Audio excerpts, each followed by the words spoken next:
Kamusta? Ako si May. Ikaw?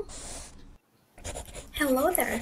This video will provide you with the common words used in the Philippines to help you learn how to speak Tagalog or Filipino. Without further ado, let's get started! Panindigan. Pa-nin-di-gan. Panindigan, meaning to stand by or to uphold. Bangga.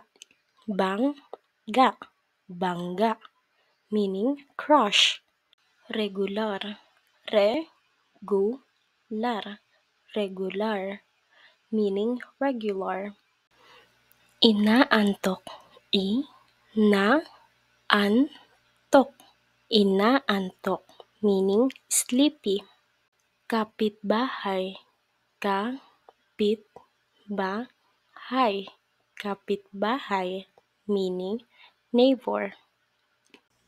Inaaral. Inaaral. Inaaral, meaning learning or studying. Mansanas. Mansanas.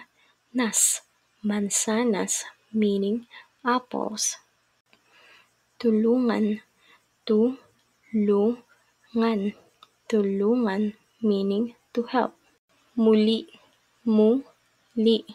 Muli, meaning again or anew. Kamusta. Kamusta. Kamusta, meaning how are you or hello or hi. Luha. Luha. Luha, meaning tear or tears. Puno. Puno. Puno, meaning tree. Banga. Banga. Banga, meaning earthy jar. Madlang. Madlang. Madlang, meaning all or whole.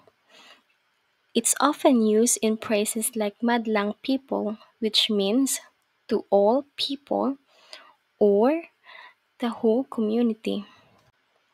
Apo. Apo. Apo, meaning grandchild. Malunggay. Malunggay. Malunggay, meaning horseradish. Bundok. Bundok. Bundok, meaning mountain. Kapamilya. Kapamilya.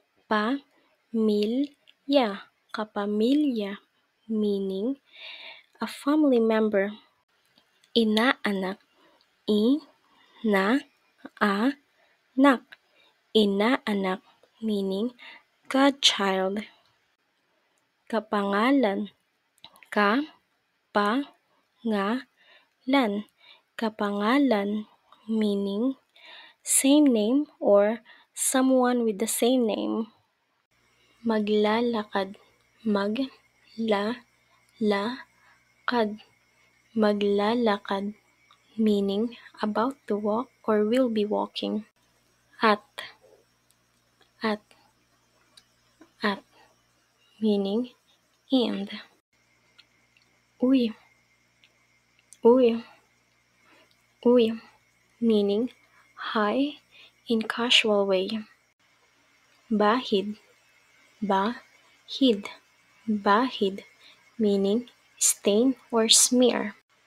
Iba't iba. Iba't iba.